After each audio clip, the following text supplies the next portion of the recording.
Senhoras e senhores, em nome das instituições promotoras e patrocinadoras do 21º Congresso Brasileiro de Contabilidade, sejam bem-vindos a nossas atividades técnicas do Auditório Florianópolis, que nesse primeiro fórum traz a inclusão e diversidade construindo pontes na contabilidade.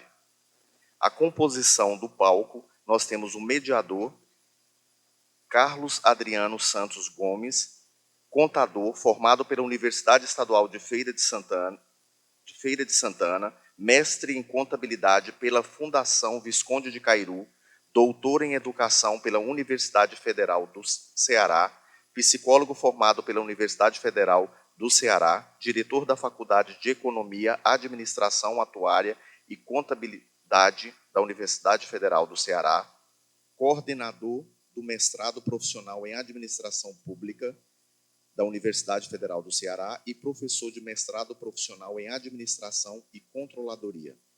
Presidente da Comissão de Diversidade e Inclusão do CRC Ceará e integrante da Comissão de Diversidade e Inclusão do CFC, cofundador do Coletivo Contábil de Inclusão e Diversidade.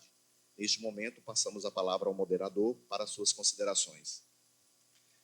Bom dia para todas as pessoas que estão aqui presentes hoje. Para nós é uma satisfação muito grande termos a oportunidade do primeiro fórum aí de diversidade e de inclusão dentro do Congresso Brasileiro de Contabilidade, aqui em Camboriú, nessa edição que para a gente tem sido tão importante por trazer essas pautas que são relevantes para toda a classe contábil, para toda a sociedade, mas aqui em especial para a nossa classe contábil. Eu me chamo Adriano Gordiano, conforme foi apresentado agora há pouco, e estou tendo a felicidade de fazer a mediação desse painel. Já eu vou fazer a apresentação dos nossos e da nossa participante aqui, e antes eu gostaria de saudar a nossa vice-presidente, a Maria Dogivânia Arraes, que é também a presidente da Comissão de Diversidade e Inclusão do Conselho Federal de Contabilidade, que acabou de ser criada e que está aqui conosco na plateia. Tem sido um apoio muito grande para que a gente consiga concretizar esse nosso desejo de fazer uma contabilidade mais inclusiva, uma contabilidade com mais equidade, uma contabilidade que respeite e acolha as diferenças. Hoje aqui nós temos uma felicidade de termos 3 pessoas que vão trazer uma grande contribuição para o debate, entendendo as nossas limitações de tempo, mas que certamente as suas reflexões elas vão reverberar durante bastante tempo nas nossas vidas. Então, nós teremos a presença hoje aqui de Natália Alves, que é mestra em Inclusão Laboral de Pessoas com Deficiência, ela é CEO da ONG Projeto Inclusão do Amor, coordenadora da Horta Inclusiva da Universidade Federal de Pernambuco, MDHC, é coordenadora da Aquicultura Inclusiva MPA, é professora de cursos profissionalizantes para pessoas com deficiências. A gente tem um modelo aqui do painel em que as pessoas, todo mundo está usando um fone, espero que todo mundo esteja nos ouvindo, e a gente tem utilizado aquele modelo de palmas que é preconizado pela nossa linguagem Libras, né, a linguagem brasileira de sinais. Então, quando vocês quiserem aplaudir, fiquem à vontade para utilizar a linguagem de sinais para os aplausos. Então, muito obrigado, Natália, pela sua presença. Mais à frente eu vou passar a palavra para a Natália também. Nós temos a presença de Alexandre Kiohara. Eu espero ter dito a palavra correta, tá, Alexandre? Alexandre é graduado em Publicidade e Propaganda pela PUC São Paulo, especializado em Gênero e Sexualidade pela Universidade Federal de Pittsburgh e pós-graduado em Diversidade e Inclusão pela HSMU. E, além disso, é Head de Diversidade, Equidade e Inclusão da B3, a Brasil Bolsa Balcão, a Bolsa do Brasil. Alexandre vai poder falar muito da experiência lá dentro da B3, inclusive do quanto a B3 tem influenciado outros órgãos como a CVM, nesse campo aí de inclusão e de diversidade, especificamente na liderança inclusiva. E nós temos também aqui a honra e o prazer de recebermos o Antônio José do Nascimento, coordenador-geral de Relações Institucionais da Secretaria Nacional dos Direitos da Pessoa com Deficiência, do Ministério dos Direitos Humanos e da Cidadania. Ele é bacharel em Comunicação Social e Jornalismo pelo Instituto Superior de Brasília, o IESB, tem pós-graduação em Docência no Ensino Superior pela Faculdade Brasileira de Educação e Cultura, no Rio de Janeiro. Eu queria também fazer a minha autodescrição. Eu sou um homem de pele clara, cabelos curtos, olhos castanhos, 1,81 m de altura. Eu estou usando uma roupa preta com a camiseta do Colide, que é esse coletivo contábil. A camiseta do Colide, ela tem como logomarca o arco-íris invertido, formando a letra C, que seria a letra de C de contabilidade e C de Colide. Uso um sapato de cor grafite. Estou aqui, a quem está diante do palco, estou à esquerda do palco. Eu vou falar agora um pouquinho fora do microfone, porque se alguém tiver necessidade de me localizar espacialmente, eu me encontro aqui ao lado esquerdo. Estou ladeado pelo Alexandre, que está à minha direita. Após o Alexandre, nós temos a Natália. E depois da Natália, perdão, nós temos o Antônio à minha direita. Após o Antônio, nós temos a Natália. E depois da Natália, nós temos o Alexandre. Okay? Então, a gente organizou esse nosso fórum em rodadas, né? A gente vai ter uma rodada inicial, em que a gente tinha inicialmente estipulado um tempo aí de 15 minutos, 15 a 20 minutos, para que cada um falasse um pouco sobre a sua perspectiva dentro da liderança inclusiva. Após esse momento, a gente faz uma rodada de perguntas. A gente tem aí o aplicativo em que vocês podem encaminhar as perguntas pelo aplicativo. Essas perguntas elas podem ser direcionadas para o Antônio, para a Natália ou para o Alexandre especificamente, ou gerais, tá? E aí a gente abre uma segunda rodada para que os integrantes desse painel possam falar um pouco mais sobre a liderança inclusiva dentro da sua perspectiva, tá certo? Então, nós vamos iniciar aqui com a Natália, né, que ela vai falar um pouco da sua perspectiva no campo da liderança inclusiva. Muito obrigado, espero que seja bastante produtivo para todas as pessoas que estejam aqui presentes e que cada um de nós que estamos aqui sejamos aí disseminadores desse conteúdo, dessa temática que venha a ser discutido nessa sessão.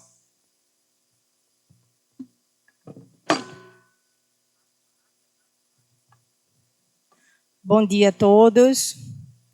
Meu nome é Natália. Também vou fazer minha autodescrição aqui. Eu sou uma mulher negra, de cabelos cacheados. Estou com a maquiagem nude, um gloss na boca.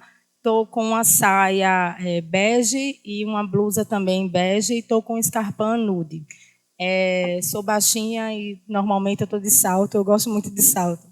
E eu queria pedir, antes de começar a minha apresentação, queria pedir a Xote, por gentileza, para passar a matéria, por favor. Homens com síndrome de Down se reuniram para festejar uma conquista, a conclusão de um curso profissionalizante. Com direito à entrega de certificado, muitos aplausos, discursos e emoção. Uma vitória das famílias. Pediu para aguardar um pouco. Por enquanto que ele tá baixando a matéria, eu vou falar aqui. Eu posso falar fora do microfone?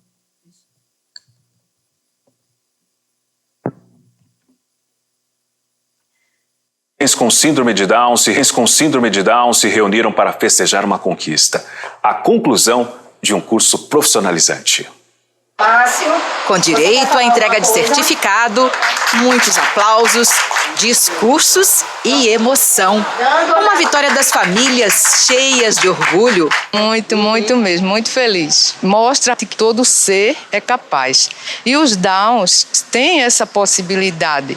Tudo é questão de incentivo, de aprimorar, que eles realmente cumprem e são muito organizados. Da professora que sempre acreditou no potencial desta turma. É uma oportunidade de eles entregarem ao mercado de trabalho um profissional com síndrome de Down capacitado. Então, é um momento muito especial por conta disso. E dos formandos. Eu ser feliz muito mesmo. Gabriel, de 20 anos, veio com a mãe, a avó e muitos planos para quando começar a trabalhar. Eu tenho minha namorada e eu quero casar com ela. A gente confia muito no potencial de Gabriel, a gente estimula para isso, né? E para mostrar a todo mundo que eles são capazes, sim. Só basta uma oportunidade. Uma emoção muito grande, né? Dele chegar até onde ele conseguiu, né? Chegar. Para mim é muito gratificante. Com o diploma, os formandos estão prontos para ocupar uma vaga no mercado de trabalho e atender o público no comércio, bares e restaurantes, clínicas, academias e eventos. Uma conquista à altura do talento e da capacidade de cada um. E um passo importante em busca da autonomia e de um lugar no mundo. Eles se esforçaram para chegar até aqui. O que é que vocês têm positivamente que podem agregar dentro de uma empresa, tá certo? Foram 2 meses de curso, uma turma nota 10. Ninguém perdeu aula e a atenção foi total. Carla fez questão de sentar na primeira fila para focar em cada explicação. Para ela, o curso foi a melhor oportunidade que já teve. Eu amo vir aqui para o curso porque eu aprendo muito e que eu tenho muito que agradecer à professora Natália por essa ajuda. Reunir esta turma só foi possível graças à professora Natália, que é estudante de mestrado em administração na Universidade de Pernambuco. Ela criou o curso depois de passar por um drama pessoal. Natália perdeu o primeiro filho com 10 dias de vida 1 ano atrás. Mateus nasceu com síndrome de Down. Ao compartilhar o amor que sentia pelo filho, Natália fez a diferença na vida destes jovens. Eu estou ressignificando, transformando a dor da saudade em propósito de vida para ajudar outras pessoas com a mesma síndrome que ele, visando inseri-los no mercado de trabalho. Carla, que conhecemos na sala de aula, caprichou na produção e recebeu homenagem. O que você espera? Por que é importante para você trabalhar? Porque eu preciso de dinheiro e ajudar minha família. Então você diria que pode te contratar, que vai fazer tudo muito direito. Eu tô aqui. E essa formatura terminou como tantas outras, com os formandos se esbaldando no samba. Pra embalar a multidão, vai pra lá, solidão. Jovens com síndrome de Down se reuniram para festejar uma conquista, a conclusão de um curso profissionalizante. Com direito à entrega de certificado, muitos aplausos, discursos e emoção. Uma vitória das famílias. Bom, gente, bom dia novamente. Eu vou pedir permissão para ficar em pé, porque eu sou hiperativa, então eu preciso ficar andando um pouco aqui. Eu gosto de falar que a inclusão de pessoas com deficiência, eu respiro. Porque minha teoria, aí eu era discente de mestrado, eu comecei já o doutorado, e minha pesquisa científica é a parte teórica, é a minha prática, né? Eu criei uma ONG, quando eu descobri que meu filho tinha síndrome de Down, eu descobri na gestação, com 3 meses, e eu acordei 1 mês depois da Jovens com síndrome de Down se reuniram para festejar uma conquista, a conclusão no mercado de trabalho. Por quê? Porque um pai e uma mãe de uma pessoa típica já fica com medo. Quando eu morrer, o que é que vai ser do meu filho? Quiçá de o pai e uma mãe de uma pessoa com deficiência, sobretudo uma pessoa com deficiência intelectual. Então, esse receio eu tive durante a gestação. Então, a minha ONG, eu posso dizer que eu geri ela. E depois que Mateus nasceu, mas ele não conseguiu respirar sozinho, então ele foi para a incubadora. E com 10 dias ele faleceu. Isso faz 3 anos que aconteceu, ou seja, faz pouquíssimo tempo. E eu posso dizer que esse ano eu já fui para 6 países para falar de inclusão de pessoas com deficiência. E eu não sou rica.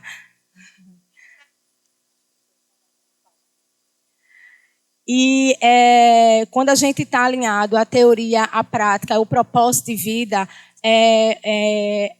a efetividade nessa causa. Então, assim, incluir uma pessoa com deficiência, sobretudo no mercado de trabalho, para mim é eternizar o meu grande amor. Dar o propósito, através dos 10 dias de vida do meu filho, eu tenho existência. Através desse pouco tempo da vida dele, eu estou aqui falando de inclusão para contadores e eu sou administradora de formação. Então, quando você está alinhado a seu propósito, né, e coloca amor nessa causa, juntando a teoria que a gente precisa se capacitar, estudar, né, Alexandra, a gente precisa desse momento, mas quando a gente coloca amor, paixão naquilo, propósito de vida, então a gente consegue realmente ter eficácia no nosso trabalho. Eu queria pedir para Choque, por favor, colocar a apresentação. Eu sou formada em administração, né, tenho um pós em gestão estratégica de recursos humanos e o meu mestrado foi sobre inclusão laboral de pessoas com deficiência. O doutorado eu estou seguindo nessa mesma perspectiva de incluir pessoas com deficiência. Se tivesse um passadorzinho, eu podia passar também. Mas pode? Tem? Pronto. Eu consigo passar? Aponto para lá. Aqui é uma parte do grupo da minha ONG. A gente criou os cerimonialistas do amor, visando que qualquer pessoa com deficiência possa estar inserida no mercado de trabalho. Então, a gente sabe que alguns vão conseguir se desenvolver e outros nem tanto em todas as atividades laborais. Então, a gente criou esse grupo de pessoas com síndrome de Down e, recentemente, a gente colocou também pessoas autistas para serem inseridas no mercado de trabalho. Aqui um dado da ONU, né, há 1 bilhão de pessoas com deficiência no mundo, um panorama geral. Trazendo para o contexto regional, no Brasil tem 18,6 milhões de pessoas com deficiência e na região Nordeste foi o percentual com maior número de pessoas com deficiência, equivalente a 10,3%. Aqui, qual o problema? Por que a gente precisa falar de incluir pessoas com deficiência no mercado de trabalho? Porque desses 18,6 milhões de pessoas, apenas 26,6 trabalham e formalmente menos de 12%. Então, como a subsistência da família, né, como é que o resto do percentual, que é a grande parte, consegue sobreviver? Fazendo aqui uma matriz SWOT com relação à inclusão e à contabilidade, né? A matriz SWOT é uma ferramenta de administração que a gente analisa o ambiente interno e o externo para aderir às melhores práticas de inclusão. Então, a gente colocou aqui os pontos fortes, né, que é o aspecto interno, ponto forte e ponto fraco. O ponto forte, potencial de replicabilidade e sustentabilidade de projetos de inclusão, apoio da ONG Projeto Inclusão do Amor, tanto na prática científica como na parte técnica, avanço na responsabilidade socioambiental e empresarial, ESG, e fortalecer o respeito e a credibilidade com clientes e colaboradores, porque a gente sabe que é um marketing afetivo, um marketing positivo. Hoje em dia, a gente não tem que olhar a parte ambiental, a parte corporativa e também a parte social. Os pontos fracos, pouca socialização, o capacitismo, as pessoas com deficiência equivocadamente, né, são rotulados como incapazes, sobretudo as pessoas com deficiência intelectual, e isso é uma inverdade. Por exemplo, a pessoa com síndrome de Down, a nossa mente, os neurônios, eles se comunicam através da sinapse, e a pessoa com síndrome de Down tem a sinapse menor. Por isso que eles são mais lentos no entendimento. Mas não significa que eles não conseguem entender o que a gente fala. Basta apenas a gente falar mais devagar, a gente repetir, que eles conseguem entender perfeitamente. As barreiras atitudinais, né, que são a principal barreira que eu acho que a gente precisa combater, são as nossas atitudes. Né? Esse evento colocou essa rampa de acessibilidade, está recebendo várias pessoas com deficiência, com mobilidade reduzida, né, pessoas idosas, pessoas obesas, né, pessoas com qualquer limitação. Mas, se a gente continua agindo com preconceito, com discriminação, de nada adianta isso. Então, a principal barreira que a gente precisa combater são a barreira atitudinal. E a dotação orçamentária. No aspecto externo, as oportunidades e as ameaças eu falei, né, 18,6 milhões de pessoas com deficiência, menos de 12% têm um emprego formal, né, as limitações legais e o déficit de empresas especializadas na inserção de pessoas com deficiência no mercado de trabalho. As oportunidades, contribuição com a Agenda 2030 da ONU, a renúncia fiscal, o valor agregado à imagem da empresa contábil e, por fim, a Lei 9.249 de 95, que diz que as empresas podem reduzir até 1% do imposto de renda quando investem em projetos sociais. Aqui, a inclusão de pessoas com deficiência no mercado de trabalho está ligada a qual ODS da ONU, quais os Objetivos de Desenvolvimento Sustentável. A ODS 10, que fala da redução das desigualdades, a ODS 8, que fala do trabalho decente e crescimento econômico, e um projeto da gente, que é a Horta Inclusiva, também está ligado ao ODS 13, que fala do combate às alterações climáticas, que são essas ODS daí. Aqui, recentemente, o governo instalou uma Comissão Nacional para os Objetivos de Desenvolvimento Sustentável da ONU. Né? E ele fala o seguinte, que os direitos humanos são transversais a todos os Objetivos de Desenvolvimento Sustentável. Todos os ODS estão ligados à causa principal, que é o ser humano. Né?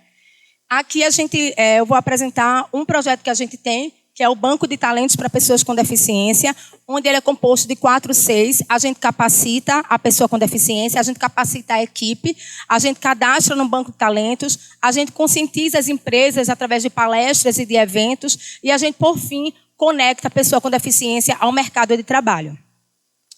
essa fez parte de um artigo meu, que foi esse, Transformação Digital como Estratégia de Inclusão. Esse artigo foi premiado no 4º Seminário Internacional Ensino Brasileiro. A gente ganhou para apresentar esse projeto lá em Pequim, na China.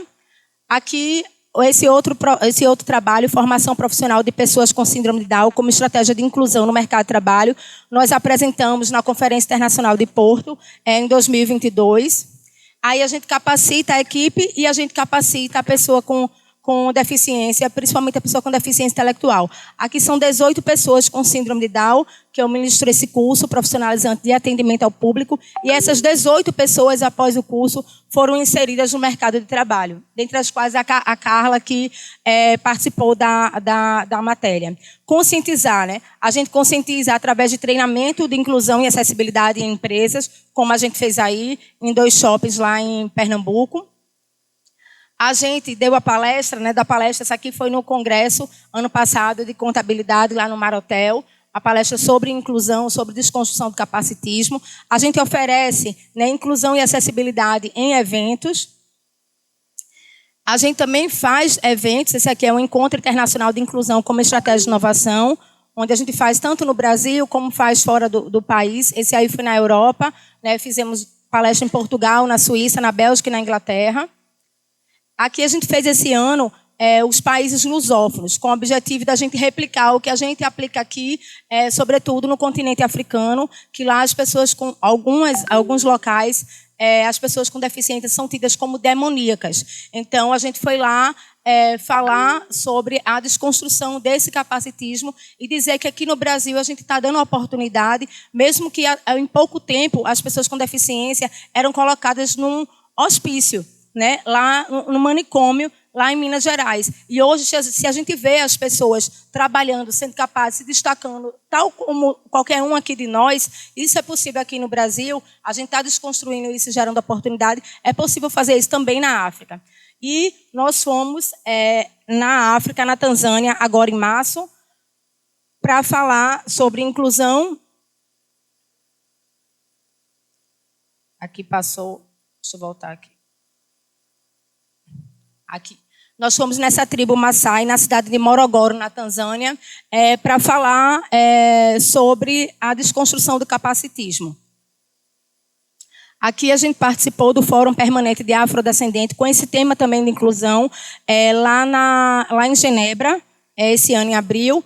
E, recentemente, a gente recebeu o convite para compor a delegação do Brasil na 17ª sessão da Conferência dos Estados-Partes, na Convenção sobre os Direitos da Pessoa com Deficiência, na sede da ONU em Nova York. Conectar. Como é que a gente faz essa conexão? A gente viu na prática algumas empresas, por exemplo, o Café Joé de Lisboa, que contrata pessoas com síndrome de Down e com autismo. Tivemos em 2022 e tivemos agora em março desse ano. Fomos também na mesma cafeteria, mas na Avenida Champs-Élysées, em Paris, e vimos sim que é possível. Isso a gente está falando numa das avenidas mais famosas do mundo, né? E que os clientes chegam e têm paciência, está sendo atendido por uma pessoa com autismo, com síndrome de Down, e tem essa paciência. Aqui foi agora recente, em junho, que lançou essa cafeteria Joé em Nova York, e na oportunidade que a gente estava no evento, a gente aproveitou para conhecê-la também. E aqui são as pessoas com deficiência que a gente conseguiu inserir no mercado de trabalho, né, tanto na cafeteria da Autoexpresso, como em shopping, como em hospital, como na Secretaria de Cultura, né? E em breve a gente vai ter uma pessoa com deficiência no Conselho Regional de Contabilidade do Estado de Pernambuco. Aqui são algumas empresas que são nossos clientes. E o outro projeto da gente é uma horta inclusiva, que fez parte da minha dissertação do mestrado, onde tem 3 eixos, academia, terra e mercearia. Na academia, as pessoas com deficiência fazem a capacitação, elas são treinadas. Na horta, elas têm a aula, né, de como plantar, como aguar. E, por fim, o produto que ela planta, ele é colhido e é vendido para ter fonte, para ter geração de renda. Também fez parte da minha dissertação, essa pesquisa, e agora, recente, também a gente apresentou também na Universidade do Porto. E aqui é o projeto que foi inaugurado agora, recente, dia 26 de agosto. Aqui é a Ana Paula Feminella, secretária nacional dos Direitos da Pessoa com Deficiência, do Ministério dos Direitos Humanos e Cidadania. E aqui é a horta inclusiva no município de Vitória de Santo Antão, no interior de Pernambuco. Então, imagina você implantar um projeto de inclusão numa capital, já tem uma dimensão, mas imagina você adentrar e você ir para o interior do estado. Tem gerado um impacto muito grande e geração de renda para as pessoas com deficiência. Aqui foram mais de 1.000 pessoas já impactadas com esse projeto da horta. E esse outro projeto da gente é o projeto da aquicultura inclusiva, que a gente tem aprovado no Ministério da Pesca e Aquicultura, que é através da mesma coisa, a horta mais um aquário. Aqui é o ministro André de Paula, que foi para a nossa inauguração. E, por fim, aqui são meus dados, meu telefone, o QR Code da nossa ONG, eu peço para vocês seguirem. E acho que a mensagem final assim, da minha apresentação que eu queria deixar é quando vocês olharem para uma pessoa com deficiência, vocês pensem, essa pessoa é filho de alguém, é amor de alguém. No meu caso, é meu grande amor, o grande amor da minha vida. Então, vocês olhem com amor, vocês olhem com respeito, né? Porque a gente pode estar no lugar dessa pessoa, tá bom? Muito obrigada. Obrigado, Natália. Gente, não tem muito problema na questão do aplauso. Eu estava até falando aqui, o Antônio chamou a atenção sobre o aplauso em Libras, que acaba não incluindo as pessoas não enxergantes, né?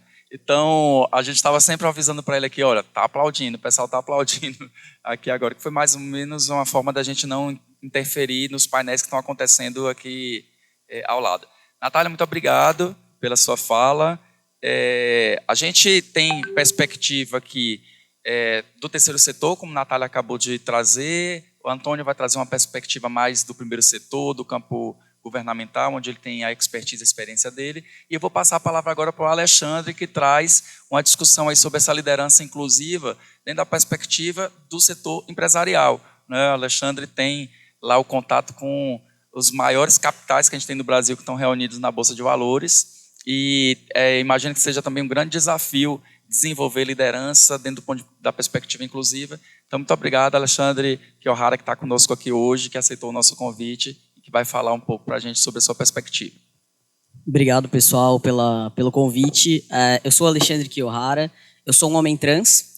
Para quem não sabe o que é uma pessoa trans, né? Então eu nasci com o gênero feminino, me identifico com o gênero masculino e fiz a minha transição. Tá? Eu tenho 1,63 m, eu tenho cabelos loiros, barba loira, olhos verdes, estou com uma camiseta cinza, uma calça azul marinho e um tênis cinza, tá bom? E não tenho nenhuma deficiência. Eu acho que quando a gente fala de diversidade, principalmente no âmbito corporativo, né, é importante a gente lembrar que nem sempre foi assim. O âmbito corporativo começou a falar de diversidade principalmente de 2020 para frente, né, que foi quando aconteceu o George Floyd, que a gente teve um grande impacto no mundo, e as empresas entenderam que ali a gente precisava olhar de alguma forma intencional para isso. Né? Então, como que a gente poderia fomentar? Quando a gente fala do papel da B3, para quem não sabe, a B3 é a Bolsa de Valores, a antiga BMF Bovespa, né? A gente fez a fusão com a CETIP e virou a B3. A gente tem um papel que a gente está inserido num ecossistema com diversas empresas. Então, as empresas que têm capital aberto. Né? Então, quando a gente olha para esse cenário, a gente precisa induzir as boas práticas. O nosso grande papel é, como a gente está inserido num ecossistema com tanta empresa, é como a gente leva as melhores práticas para elas. Existem diversas regras quando a gente olha dentro desse cenário, né? Então, para uma empresa abrir capital, ela precisa seguir uma série de regras. E quando a gente olha para a diversidade, essas diversidades elas não aconteciam. E quando a gente fala de diversidade, acho que a Natália trouxe bastante sobre pessoas com deficiência, mas a gente tem diversos outros públicos. E quando a gente fala do Brasil, a gente tem uma pauta racial que é inegável. A gente está falando de 56% da população. Só que não tem 56% da população inserida em cargo de trabalho formal. Né? E normalmente essas pessoas elas vão para cargos informais porque elas não têm a possibilidade de entrar nesse âmbito formal. Né? Então, como que a gente pode fomentar cada vez mais esse ambiente corporativo para que as pessoas estejam lá? E como Bolsa de Valores e todas as bolsas de valores do mundo deveriam fazer isso, induzir as boas práticas, a gente entende que a gente precisa fomentar cada vez mais isso. Né? A gente vem trabalhando com sustentabilidade de uma forma há muitos anos. Né? Então, quando a gente olha o ISE, que é o nosso Índice de Sustentabilidade Empresarial, ele existe há mais de 15 anos, ele é extremamente consolidado. E a gente entendeu que a gente poderia induzir em outras práticas também. Então, a gente tem o âmbito da B3 Social também, que a gente precisa levar as melhores práticas para o investimento social privado, mas a gente também tem a parte de diversidade. Né? E quando a gente começou a olhar para a diversidade em 2018, a gente entendeu que a gente precisava olhar para a liderança. Porque se a liderança não está comprada, gente, diversidade não funciona. É tão simples quanto. Tá? E quando a gente fala isso, eu sempre faço a analogia de lavar uma escada. Se eu vou lavar a escada de cima para baixo, eu jogo água, é muito mais rápido de fazer isso. Agora, de baixo para cima, eu vou lavar a escada, mas vai ser muito mais custoso. Eu preciso ter uma liderança comprada, porque a liderança é quem está com a caneta na mão. A tomada de decisão está na liderança. Então, o investimento ele vai acontecer ou ele vai deixar de acontecer. Né? Então, recentemente, a gente tem visto diversos cortes, nos Estados Unidos principalmente, porque eles não conseguiram justificar a diversidade. Por quê? Porque a diversidade foi mal feita, ela não foi metrificada. E quando a gente olha para não metrificar uma diversidade, isso tem um impacto absurdo, porque eu não consigo metrificar impacto financeiro, eu não consigo metrificar se o investimento que eu estou colocando ali naquelas pessoas de grupo subrepresentado, ele está se revertendo de alguma forma. Então, a gente precisa fomentar isso cada vez mais. E como B3, a gente olha muito sobre o fomento de dados. Então, eu falei para vocês que a gente precisa metrificar, certo?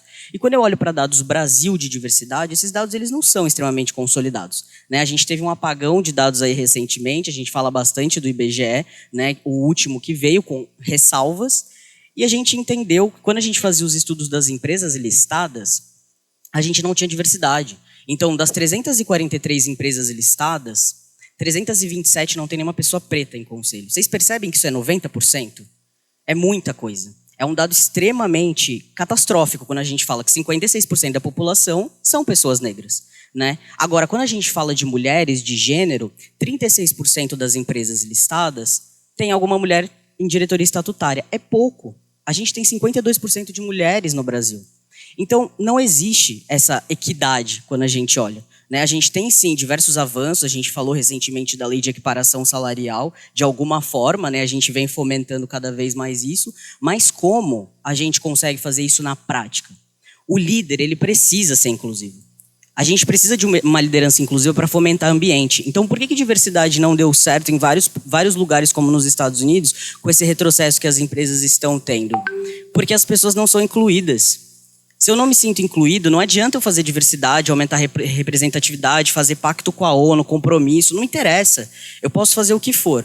Mas se eu não incluir as pessoas e elas não se sentirem pertencentes, pode ter certeza que eu vou estar gastando dinheiro. Sabe por quê? Porque eu vou gastar dinheiro em todas as esferas da minha companhia. Então eu vou gastar dinheiro em turnover, né? A pessoa entrou, ela vai ficar 3 meses e ela vai sair, porque a experiência dela é horrível. E como que a gente vai e avança com isso? A gente cria regra de mercado.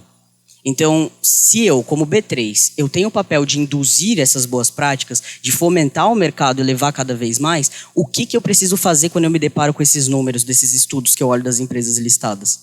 Eu preciso olhar para a minha regulação e implementar regra. Precisa ter regra. A diversidade, ela não aconteceu de forma intencional até agora, gente. Quer dizer, de forma orgânica. Ela precisa ser intencional. Tá? Então, assim, não aconteceu. A gente teve muitos anos de escravidão, né? Quando a gente olha para uma Constituição que a gente tem, as pessoas negras foram incluídas na nossa última Constituição.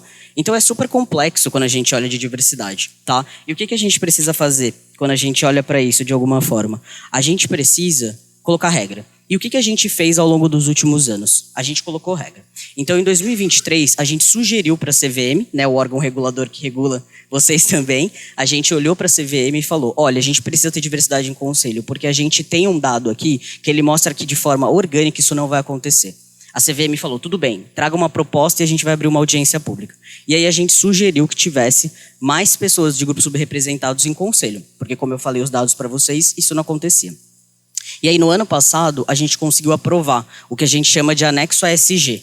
Né? E o que significa isso? Significa que, a partir de 2025, eu preciso ter pelo menos uma mulher nos conselhos das empresas listadas, e a partir de 2026, eu preciso ter uma pessoa de outro grupo subrepresentado, sendo esse outro grupo pessoa com deficiência, pessoas negras ou LGBT. Tá? Por quê? Porque quando eu olho não acontece, não existe. Então, se eu faço com que isso seja obrigatório para as empresas, de alguma forma elas vão ter que cumprir isso. Mas, ao mesmo tempo, quando eu aprovo isso em 2023 e eu dou um tempo para eles cumprirem a partir de 2025, isso significa que eu tenho um tempo de qualificação.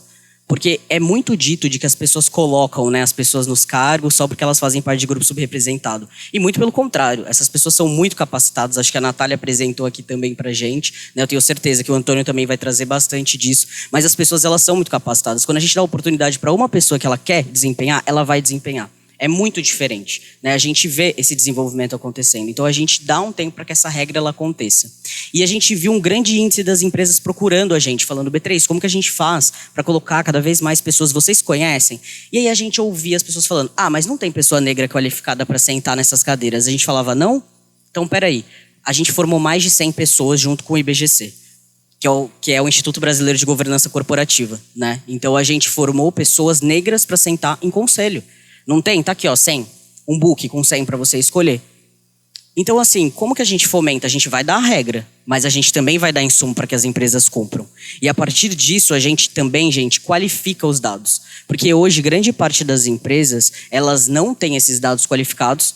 A gente sabe que quando vai rodar um censo, né, de diversidade dentro das empresas, cada empresa roda o censo de uma forma, é super complexo, né? Na hora de preencher, ninguém sabe preencher direito o formulário, cada um coloca um dado e no final do dia esse dado ele não é qualificado. A gente não tem unidade. E aí o que a gente fez de novo? Lançou um guia censo. Um guia censo que ajudava as empresas a preencherem os formulários de referência de forma qualificada. Porque muita empresa deixava de estar nos lugares ou até nessa conta, porque ao invés de colocar quantas pessoas elas tinham em conselho, elas colocavam, prefiro não informar.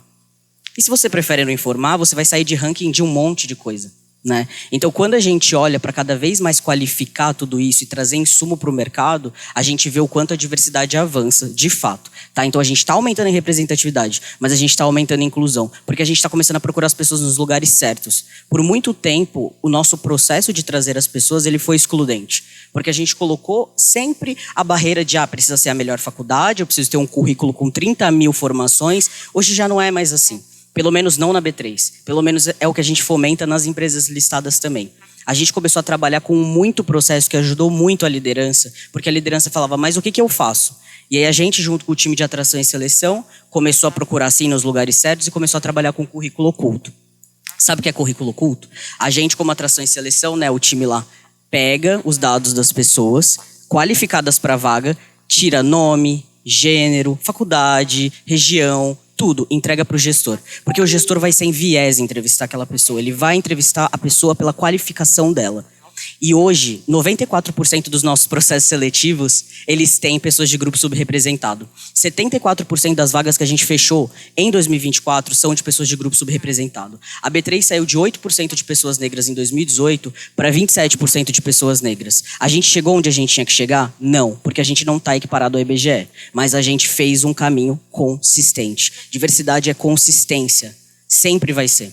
Se hoje a gente conseguiu lançar um índice de diversidade onde ele metrifica a diversidade de forma que a gente atrela isso a dinheiro, é porque a gente teve consistência na nossa jornada. A gente começou com consistência. A gente não desistiu, a gente não fez um programa e falou, beleza, se essa pessoa não ficar aqui, tudo bem. Todas as pessoas que a gente formou, a gente faz questão de ter plano de desenvolvimento. E não só olhar para essas pessoas que estão dentro, mas qual que é o espelho que eu estou colocando para fora para o mercado.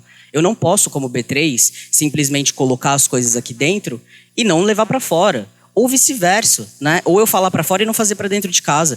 A gente não fala nada que a gente não faça. Nada. Nada. Então, por exemplo, eu sou um homem trans, como eu falei para vocês. Na época que eu entrei no mercado de trabalho, não existiam programas para pessoas trans, né? Então, eu, inclusive, quando fiz a minha transição, eu já estava dentro do mercado de trabalho, trabalhando com publicidade, e fiz a minha transição de carreira depois. Eu, hoje, sou a segunda pessoa que eu conheço em cargo de liderança no mercado formal, quando eu falo lá das empresas, tá? Eu sou o único homem trans no mercado financeiro em cargo de liderança. Só que eu não queria, e a gente não queria como B3, que a minha história fosse a única. Eu queria ser o primeiro, não o último. Então a gente fez um programa para jovens aprendizes trans. Porque a gente entendeu que aonde está o problema? Na entrada. Essas pessoas muitas vezes não conseguem terminar o ensino médio. E o que a gente pode fazer como empresa? Fomentar que essas pessoas terminem o ensino médio. Dar uma bolsa para que elas façam, né, o ensino superior. E mais do que isso, empregar essas pessoas. Porque muitas vezes elas são expulsas de casa. E hoje, quando a gente olha para os nossos jovens aprendizes, 60% de todos os jovens aprendizes são pessoas trans. Porque eu estou começando direito, eu preciso ter régua para as coisas. Beleza, as pessoas trans não estão ainda em liderança, eu não estou falando sobre a maioria das pessoas trans em liderança, não estou. Mas eu estou cuidando da porta de entrada. Assim como hoje eu estou falando de pessoas negras em conselho, eu estou cuidando lá de cima, vamos fomentar. Estou falando de mulheres em conselho, estou falando de pessoas com deficiência. Então, cada um exige um nível de maturidade diferente. A gente, infelizmente, não fala sobre essas pautas há muito tempo, como eu falei para vocês, né? Mas como a gente consegue fomentar? E aí a gente entendeu. Vamos lançar um compromisso para o mercado. Em 2021 a gente lançou o SLB, que é Sustainability Linked Bond, né? É uma dívida que a gente lança para o mercado ela é atrelada à sustentabilidade. E as nossas duas métricas, elas eram: chegar em 35% de mulheres em cargo de liderança até 2026. E a segunda, né, era a gente lançar um índice de diversidade. Lançamos em 2023 e não em 2024, né? O que era o prazo. E quando a gente lançou, sabe o que a gente mostrou para o mercado? Que diversidade pode ser atrelada a negócio. Então hoje a métrica do índice, ela é representatividade em conselho, mas ela também é negócio. Qual é a liquidez dessa empresa? Aonde ela está? Quanto que ela está custando? Vamos atrelar isso à diversidade? A diversidade em conselho, ela está representando os dados que a gente tem com o IBGE, porque a gente precisa lembrar que a gente está falando de Brasil. A gente pode estar tendo retrocesso lá fora. A gente é o Brasil. A gente tem o nosso público. A gente precisa trabalhar de forma consistente aqui dentro de casa. É óbvio que é importante pegar os insumos de fora, mas também é importante pegar os erros de fora para não repetir aqui dentro. Isso é muito crucial. Muito. Então, quando a gente olha para o índice de diversidade, do que ele bebe? De uma base de dados consistente. E essa base de dados é o quê? O formulário de referência da CVM, porque são dados públicos. E qual que é o meu objetivo quando eu crio um guia Censo, como eu falei para vocês? Qualificar esse dado. Porque aí o meu índice vai ser um índice consistente. E, gente, como que eu faria tudo isso sem a liderança? Não tem como. Vocês acham que o analista conseguiria fazer tudo isso? Vocês acham que o estagiário conseguiria fazer tudo isso? Não só. Mas ontem, para quem assistiu a palestra, né, do ex-vice-presidente da Disney, ele falou sobre uma liderança acessível. Ele só não falou diversidade com todas as letras. Está escrito no que ele falou. A liderança precisa ser acessível. A liderança precisa entender que todas as pessoas são diferentes. E que não é sobre, porque essa geração nova ela é difícil. As gerações têm diferenças. Mas é sobre você gerir alguém que é diferente de você. Porque no final do dia, a gente, por muito tempo, geriu as pessoas pelo nosso viés. A gente contratava as pessoas e falava, parece comigo quando eu era novo. Olha lá. Essa pessoa que parece com você quando era novo, muito provavelmente vai fomentar tudo que você fomentou ao longo do tempo. Mas como você modifica isso? A diversidade de ideias, ela inspira muito as pessoas a mudarem o ambiente. A como a gente fala sobre isso. Então, por exemplo, saindo um pouco do meu papel B3, mas o meu papel Alexandre Kiyohara. Eu ajudei muitas marcas a avançarem e produzirem coisas que jamais o mercado produziria se não tivesse uma pessoa trans lá no meio. Então, por exemplo, para quem tem Alexa em casa, se vocês chegarem em casa e falarem, Alexa, abrir visibilidade trans, sou eu ensinando tudo sobre a pauta de pessoas trans.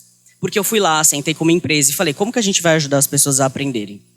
Assim como para as mulheres que conhecem a Pentes, né, que é uma calcinha para menstruação, eles chegaram e falaram, gente, a gente percebe que alguns homens ainda menstruam, né, alguns homens trans. Porque, enfim, tem todo um processo da transição. O que a gente faz? Vamos criar uma cueca. Bom, gente, criamos uma cueca para menstruação, sabe? Então, assim, por quê? Porque é importante a gente incluir todas as pessoas.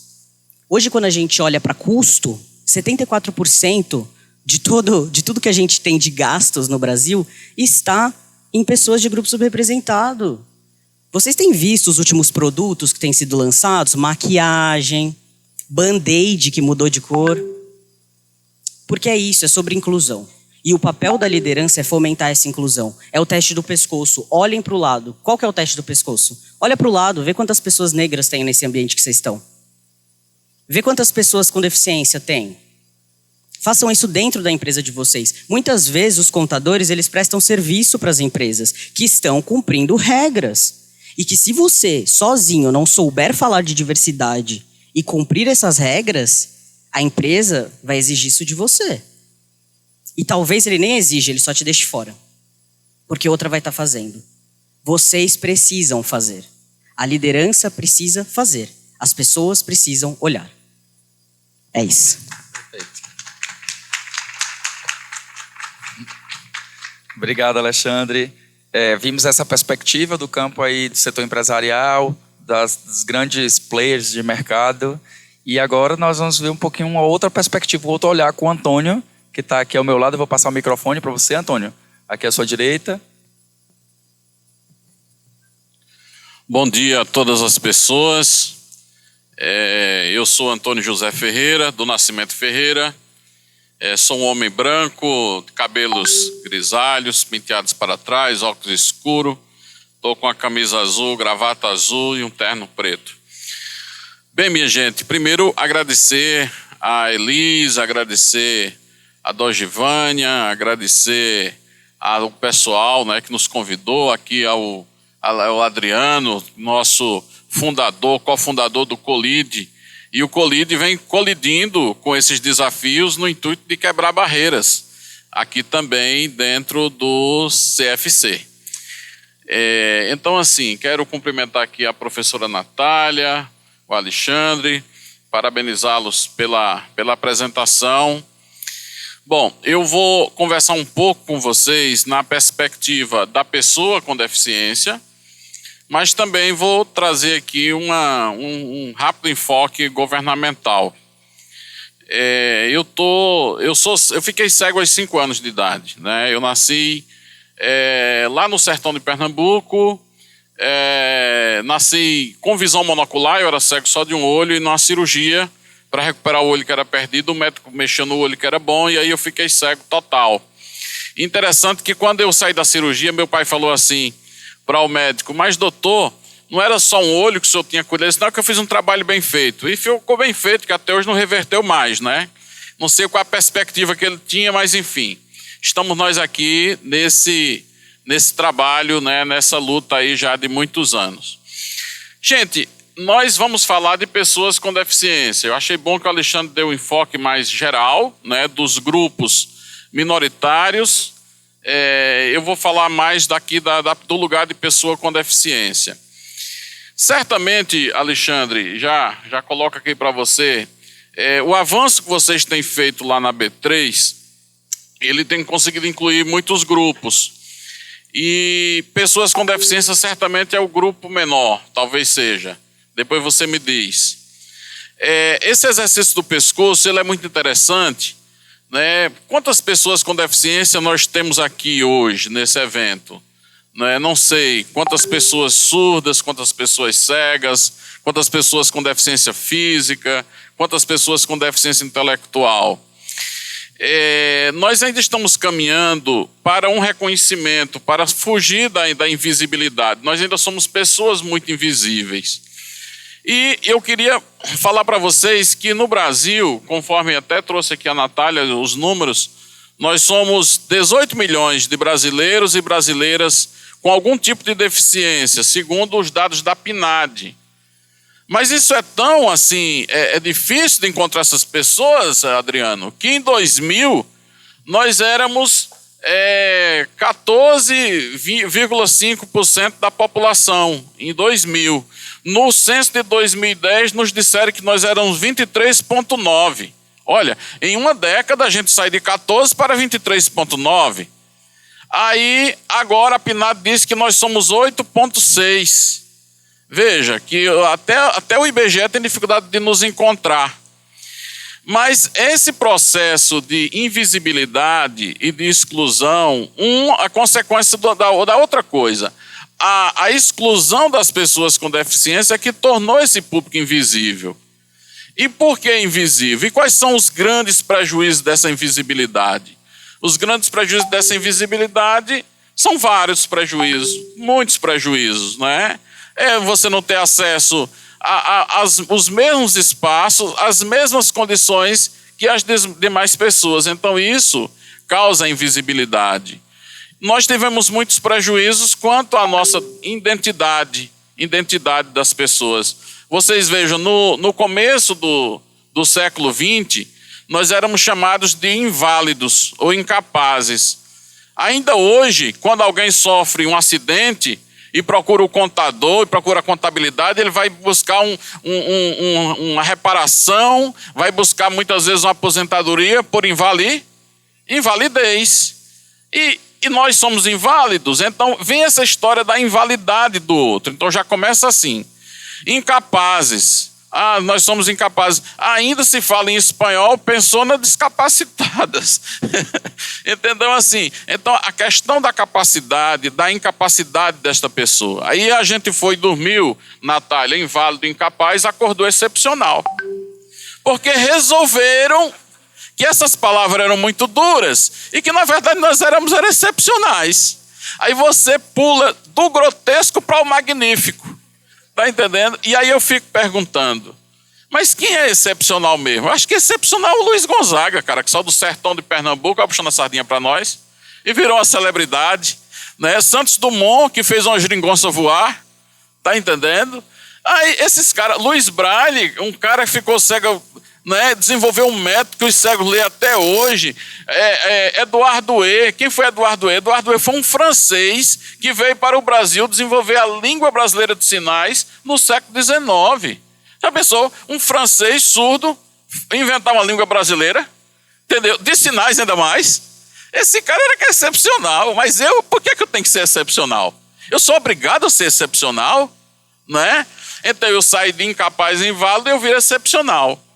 Mas como excepcional, a gente achou que não estava bom, nós começamos a dizer, não, a gente não quer ser excepcional não, gente. Está bom, vocês não são excepcionais, vocês são especiais. Olha, aí eu virei especial.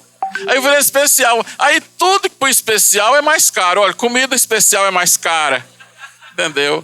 Remédio especial é mais caro. A impressora que os cegos utilizam, a impressora Braille, gente, custa R$40 mil. A danada não usa nem tinta, ela só fura papel. Tá? R$40 mil. Por quê? O quê? Porque é especial. E outra coisa, só quem sabe dialogar com o especial é especialista. Aí aquela coisa, você chega assim, lá na portaria da empresa, chega lá e diz, Elis, corre aqui, Elis. O que foi, menina? Não é tu que sabe falar com o surdo? Porque ela é especialista. Tá entendendo? O mundo se acaba enquanto não chegar o especialista. É o especialista que fala com o surdo, é o especialista que ensina cego, é o especialista que dá aula para síndrome de Down, para as pessoas com deficiência. Gente, tá entendendo? Então, tudo isso são o quê? Traços da invisibilidade das pessoas que ainda não conhecem essas pessoas. Não é? E aí, veja só, Adriano, que coisa interessante, Alexandre. Em 2006, a ONU resolveu criar a Convenção, né, a Convenção Internacional dos Direitos sobre as Pessoas com Deficiência. O Brasil ratificou essa convenção em 2009. E não só ratificou, como também deu a essa convenção em status de emenda constitucional. E a convenção, ela é uma virada de mesa na nossa vida, uma virada de chave. Por quê? Porque a convenção, a primeira coisa que ela diz é que nós somos pessoas. Olha que legal. A convenção precisa ouvir um tratado internacional para dizer que eu sou uma pessoa. E quem é essa pessoa? Uma pessoa com deficiência. A deficiência é a característica dessa pessoa. Então, primeiro eu falo da pessoa. Porque quando eu digo assim, ó, chegou uma pessoa, eu sou igual a ela, porque eu também sou pessoa. Certo ou errado? Né? Agora, qual é a característica dessa pessoa? Pode ser uma pessoa com cabelos longos, uma pessoa com calvície, uma pessoa com obesidade, uma pessoa com deficiência. É uma característica dessa pessoa. Mas quando eu falo pessoa, eu já estou no mesmo patamar que ela. Então isso nos ajudou demais. Agora, essa deficiência pode ser visual, pode ser intelectual, pode ser auditiva, pode ser física, não é? Então, são essas as deficiências. Então, a convenção já resolveu isso. Outra coisa, a convenção diz que as pessoas com deficiência são aquelas que têm impedimento de longo prazo, de natureza física, sensorial, intelectual, e esses impedimentos, tá certo, se dão quando essas pessoas interagem, ou quando essas pessoas têm a sua interação dificultada por existência de barreiras. E quais são essas barreiras? Aí são as barreiras arquitetônicas, são as barreiras comunicacionais, são as barreiras ambientais, são as barreiras atitudinais, essas são as mais difíceis, né? As barreiras atitudinais. E quando essas barreiras não existem, essas pessoas têm o mesmo acesso que as outras pessoas. Aí a convenção traz também o conceito da equiparação de oportunidades entre as pessoas, né? Aí a gente, né, começou a respirar, porque agora nós somos pessoas. Somos pessoas, né? E assim, voltando só um pouquinho, aí como as palavras são muito grandes e a gente gosta de simplificar, a gente começou a criar as siglas, né? Então a gente foi o PPD por muito tempo. Chegaram os PPDs. Aí, olha, chegou na sala os PNEs. Eu dizia, o que é que você falou mesmo, menino? Que conversa é essa? Né? Chegaram os PNEs. Aí agora a gente virou, aí virou pessoa com deficiência. Todo mundo pessoa com deficiência. Aí agora virou letrinha de novo. Agora a gente tem o tal dos PCD. Aí tem hora que eu me sinto quase uma fórmula química. Tá entendendo?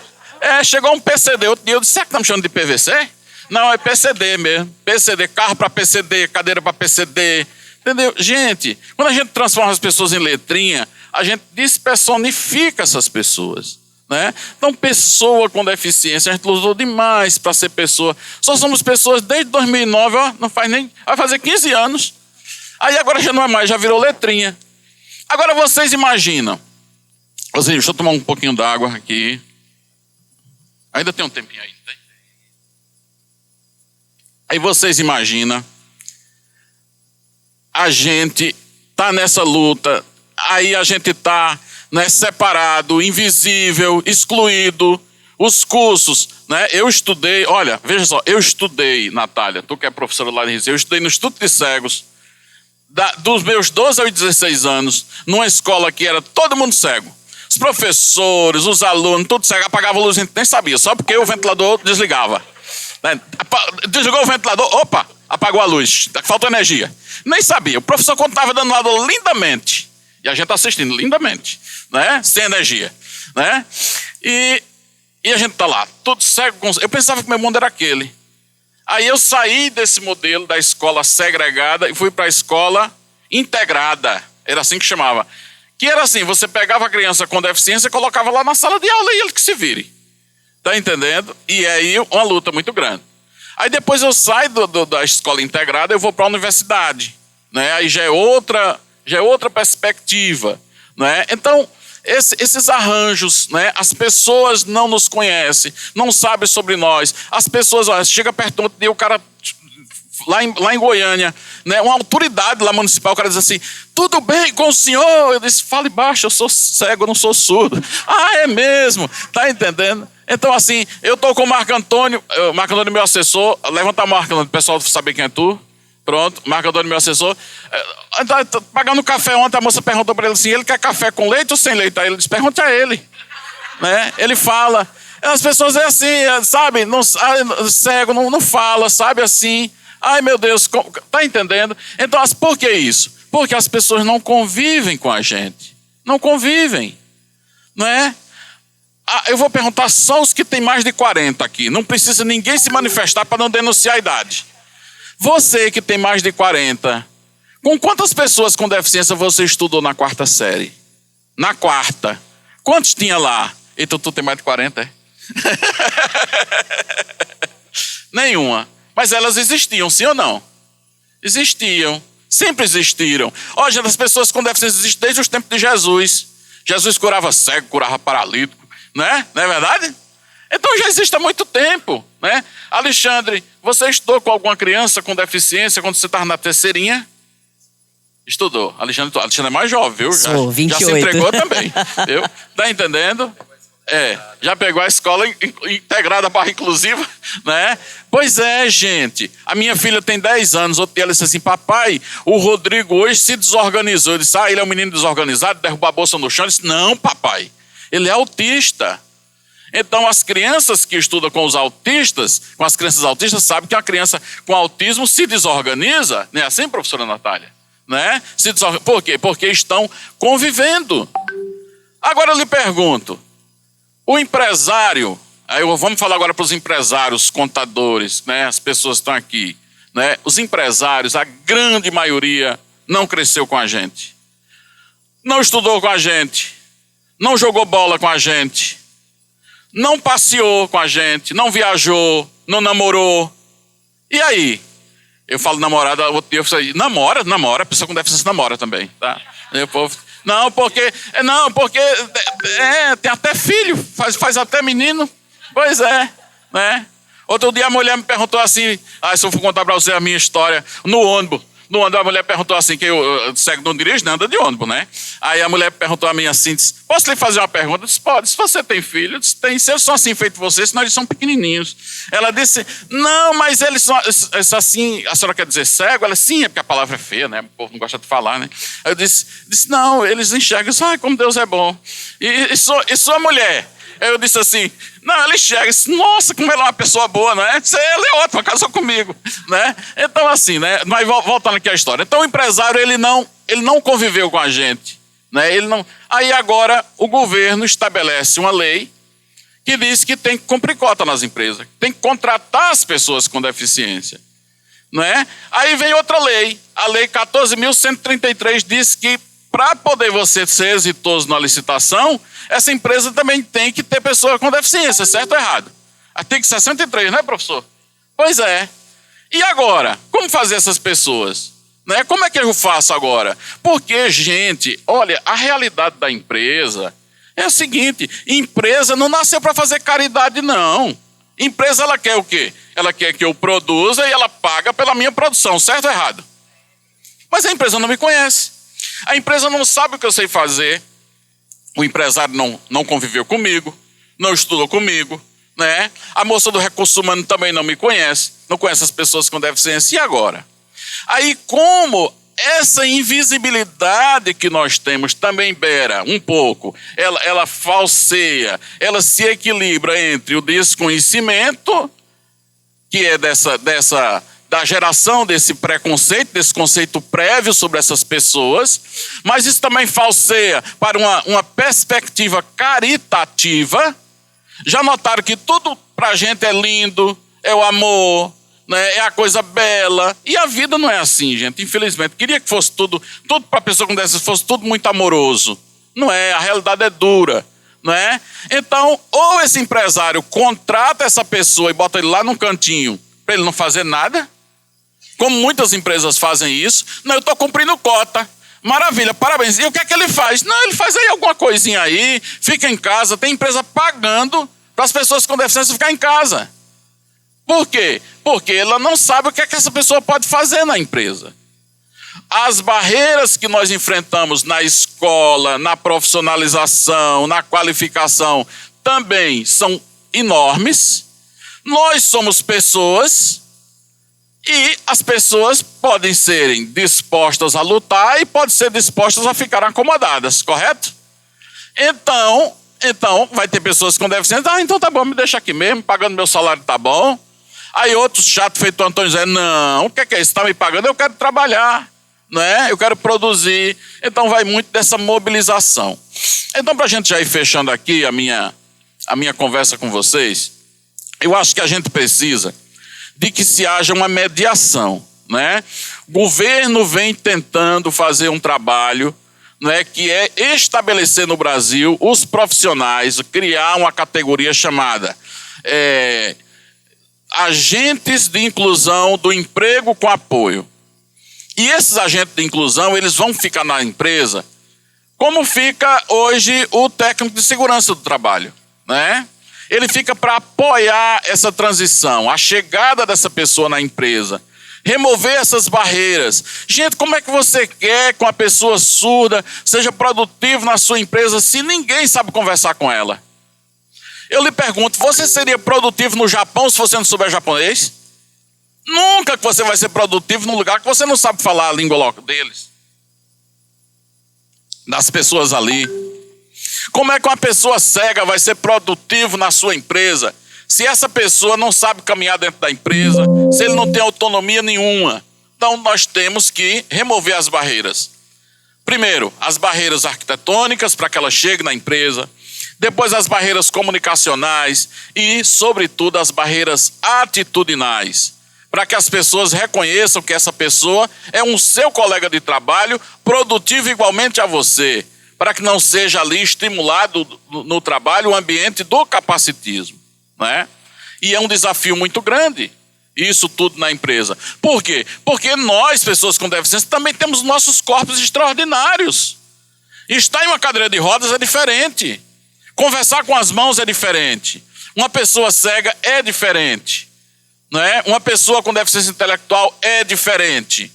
Então, também esses corpos extraordinários, eles impactam esse espaço de trabalho.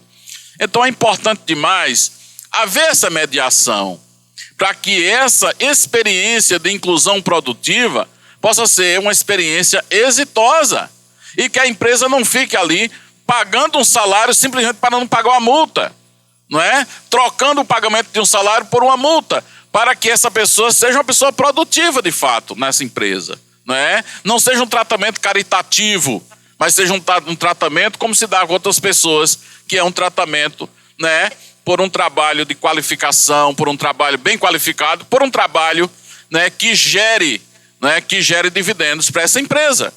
É isso que a gente quer, né? E aí nós lá na Secretaria Nacional estamos trabalhando junto com o Ministério do Trabalho para que as fiscalizações aconteçam, mas que as perspectivas também sejam apresentadas. Para que aquelas empresas que têm um interesse, né, que já está essa turma mais jovem, que já está estudando com pessoa com deficiência, que já está conhecendo, que de fato sejam abertos esses caminhos da inclusão.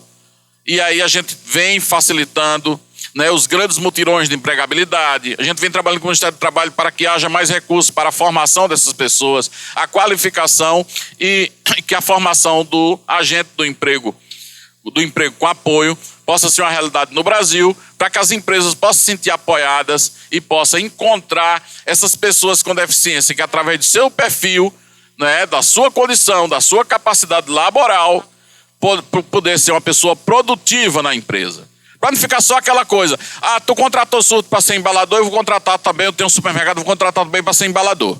Tu contratou um cego para trabalhar no setor de informática, todos vão trabalhar no setor de informática em todas as empresas que a gente conhecer, não é? E entender que essas pessoas têm seus perfis, suas habilidades e que podem contribuir. É isso que a gente quer, é por isso que a gente precisa estar discutindo, né, aqui com o CFC, com os conselhos regionais. O Colide pode nos ajudar muito, e aí, Adriano, nós estamos à disposição para ajudar, para contribuir nesse processo, para pouco a pouco a gente desmistificando tudo isso e fazendo com que a pessoa com deficiência seja mais produtiva e que as empresas possam se dar bem com essa mão de obra. Muito obrigado, um abraço a vocês e ficamos aqui para a gente dialogar mais.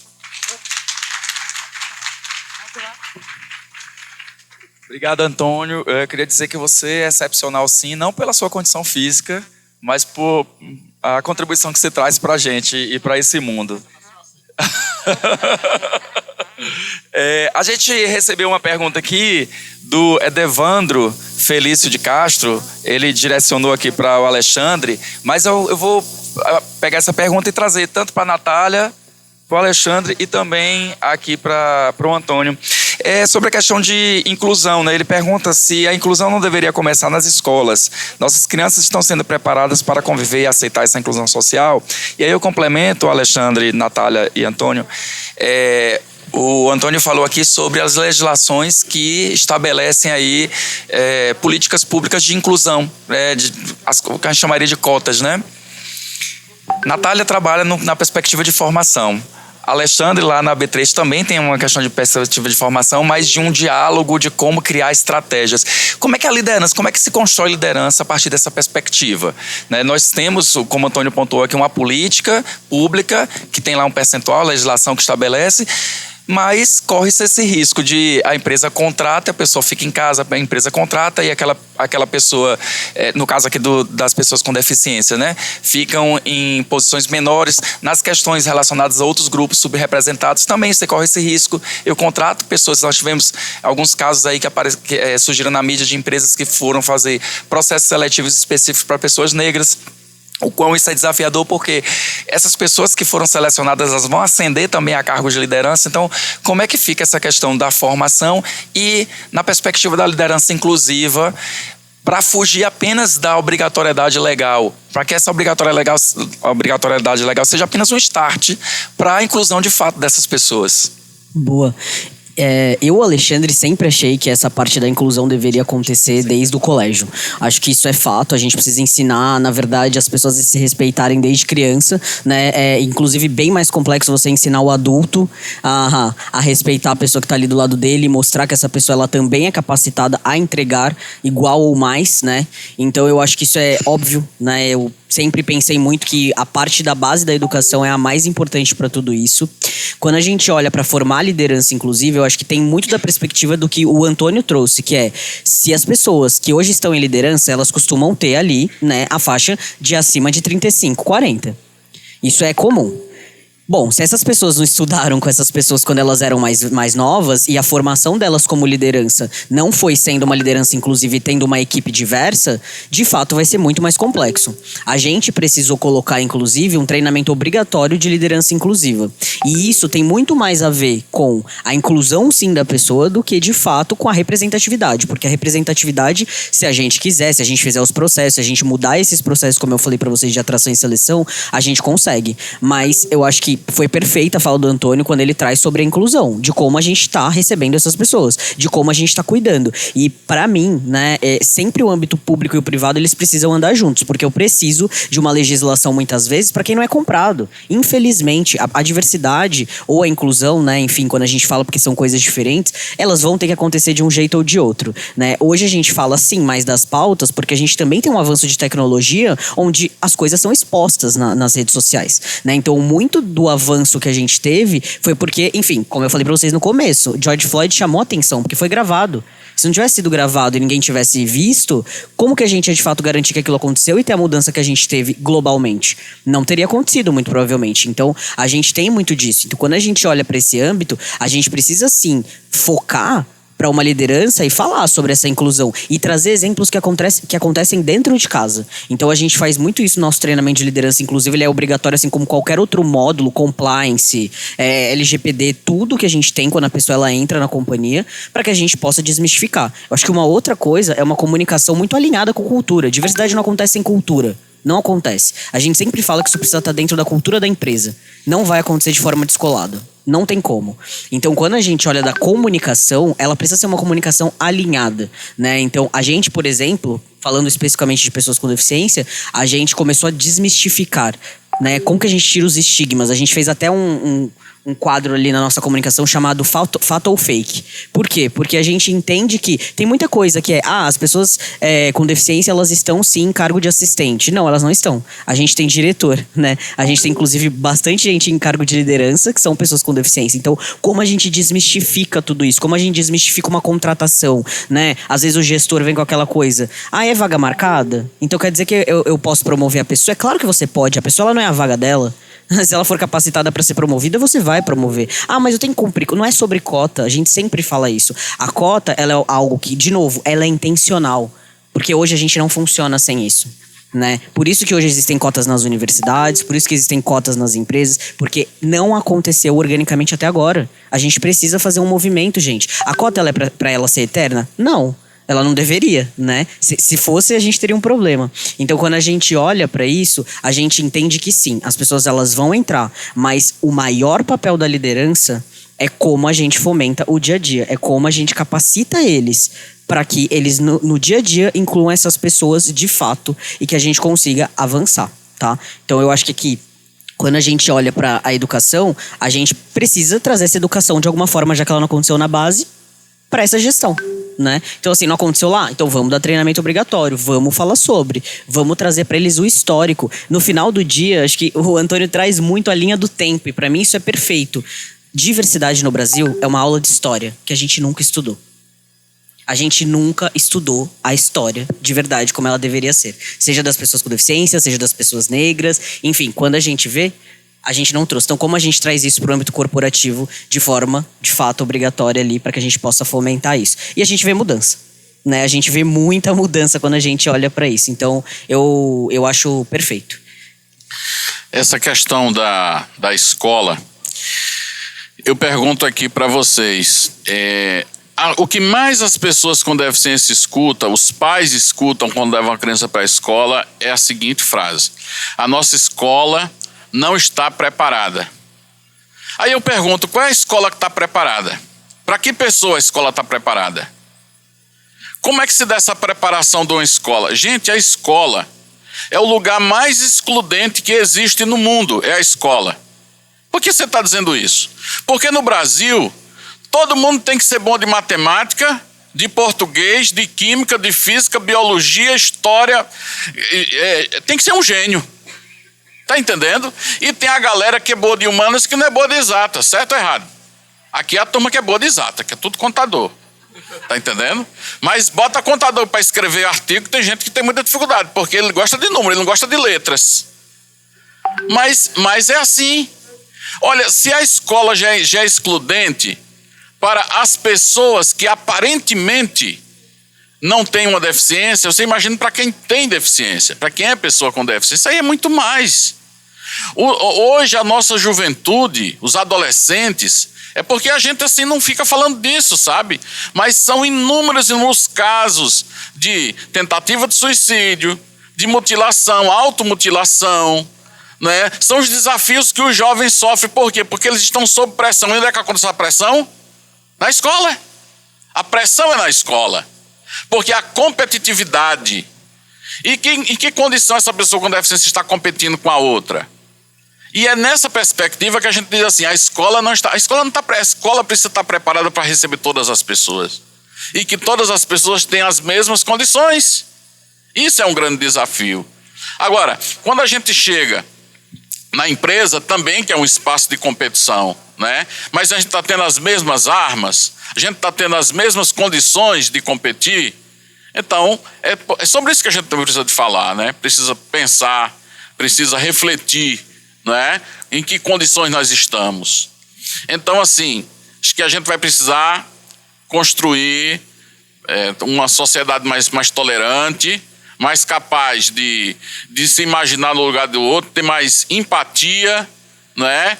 E paciência. Acho que a gente precisa e compreender todos esses contextos para saber onde estamos e para onde pretendemos seguir. Só finalizando aqui a pergunta do nosso colega.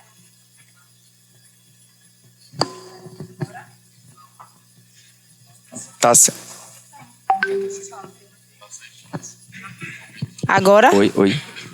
Só finalizando aqui, complementando para responder a pergunta do nosso colega, um dos trabalhos que a gente faz dentro da universidade, porque eu sou servidora pública da Universidade Federal de Pernambuco, a gente procura disseminar informação, porque quando a gente dissemina informação, a gente ajuda na desconstrução do capacitismo. Então, a gente dá palestras em cada departamento dentro da universidade, palestras sobre o quê?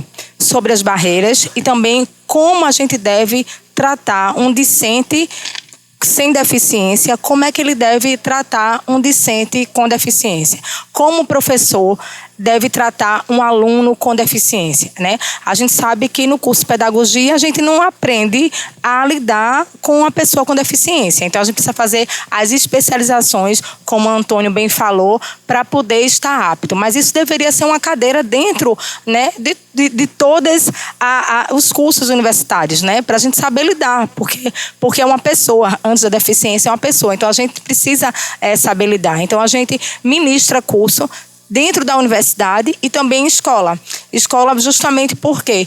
Para que a pessoa, como Antônio falou, o filho dele falou, a pessoa ficou desorganizada, porque já está aprendendo a lidar com a pessoa com autismo desde pequeno, né? Mas nem sempre vai ter uma pessoa com deficiência na sala. Então, a gente precisa aprender a lidar. E como é que a gente aprende? É através da informação. Então, a gente dá curso em escolas e em universidade para saber como é que você aprende a lidar com a pessoa que tem deficiência. Eu acho que é a base disso, é a gente disseminar a informação, a gente ajuda a desconstruir o capacitismo. Perfeito, obrigado. A gente tem uma pergunta da plateia, eu vou passar já o microfone. Eu queria só fazer um comentário breve, rápido. A gente precisa também ter uma atenção, né, Alexandre, com a questão da cultura organizacional, porque não se muda a cultura por decreto. Então, é o que Antônio falou aqui. Nós temos uma legislação que estabelece uma política aí de inserção de pessoas com deficiência, mas para driblar essa legislação, porque foi por decreto, né? eu vou lá, contrato a pessoa, deixo a pessoa em casa. Então tem que ter um processo formativo em conjunto com essas decisões. É evidente que é muito importante a política, é muito importante que você tenha políticas públicas e que você tenha normativas que estabeleçam, por exemplo, já que não é orgânico, né, Alexandre e Natália, que estabeleça uma quantidade de vagas. Mas se isso não vier acompanhado de um processo de formação, de processo pedagógico, acaba que a solução ela não vai conseguir ser tão efetiva. Então a gente vai ver isso. Líderes que estão à frente de empresas e que chega para uma mulher negra e pede para que ela alise os seus cabelos, ou que ela use determinado tipo de roupa, ou aquele homem gay que tem um jeito que nós chamamos mais afeminado, que ele tenha uma postura mais masculinizada, mais dura, né? Porque se ele performar o seu corpo de uma maneira mais feminina, ele fica excluído do processo. Ou a mulher lésbica que performa uma maneira mais masculina, ela fica fora do jogo. Ou uma pessoa trans que precisa o tempo inteiro estar se autoafirmando. E a gente ontem na reunião da Comissão de Diversidade, a gente falava muito sobre isso, que nós temos que ser primeiro lugar sempre, porque se a gente não for primeiro lugar, a gente não chega nem na base, quanto mais a liderança, né? Então, são muitos desafios para... Sempre excepcional, Antônio. É um negócio sério, né? Não adianta ser especial, não. Tem que ser excepcional. Eu vou passar aqui para a plateia, porque nós temos mais uma pergunta para vocês. Bom dia, pessoal. Bom dia a todos. Meu nome é Valquíria, eu sou de Goiás. Trabalho na Goiás Turismo, que é a agência de turismo oficial do Estado. Trago para o Antônio um abraço do Aldier, que é lá de Goiás, é deficiente visual, também trabalha conosco. Eu gostaria de fazer duas colocações. Vou fazer minha audiodescrição. Eu sou mulher branca, alta, tenho 1,70 m, cabelos loiros, visto uma calça verde, uma blusa rosa, sobreposto com blazer preto. Gostaria de fazer uma colocação para vocês três, que são as autoridades no assunto aqui, muito mais no sentido de trazer isso para uma pauta né, dessa autoridade que vocês são. A primeira delas é a inclusão dessa pessoa atípica dentro do ambiente de trabalho. Foi colocada aí a questão do autista, né, que se desorganiza e precisa de um tempo para poder se reorganizar. Isso acontece também com o adulto, né? A gente sabe disso. Só que como o autismo é algo muito recente, em termos de diagnóstico e de estudo e de intervenções e tudo mais, a gente não vê essa mesma disponibilidade dentro do ambiente de trabalho. Como eu sou da área pública, eu sei a pressão que a gente sofre dentro da área pública. Isso é muito difícil para qualquer pessoa, ainda mais para uma pessoa atípica. Então, que isso seja trazido como pauta mesmo, né, de ter ambientes de descompressão, ambientes onde a pessoa possa se reorganizar para que ela volte à conduta dela dentro do ambiente de trabalho. E uma outra questão é sobre a mãe da criança atípica. Né, a gente falou muito aqui sobre a inclusão da pessoa no ambiente de trabalho, então nós estamos falando de adultos. E aquela mãe que não é atípica, é uma mãe típica, mas mãe de criança atípica e que tem que, com frequência, faltar ao trabalho, tirar licenças médicas e tudo mais para poder levar o filho todos os dias da semana numa terapia. Né, que isso seja também trazido para discussão. As empresas têm uma negativa muito grande para a mãe de criança atípica. Não é só a criança atípica que é rejeitada, a família também é rejeitada. Né, e eu trago essa pauta da mãe, considerando que 80% dos casais de crianças atípicas, quando tem o diagnóstico, se separam e a criança fica com a mãe. Né, que isso seja trazido realmente como uma pauta também. Obrigada.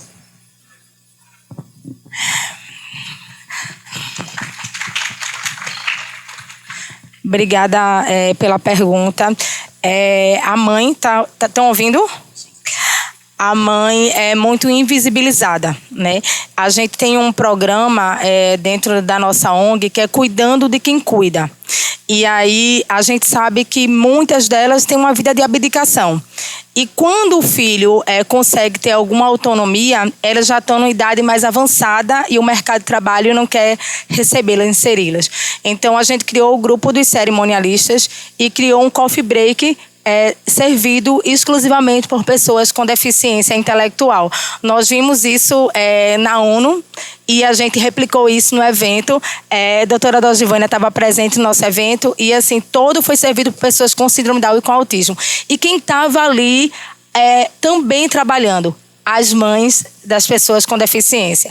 dificilmente elas vão conseguir ser inseridas no mercado de trabalho no horário normal. E aí, como é que a gente consegue ajudá-las, já que o BPC é um salário mínimo? Então, a gente insere elas nesse programa dos cerimonialistas e do coffee break também, tentando ajudar essas mães que não vão conseguir o horário, a rotina normal.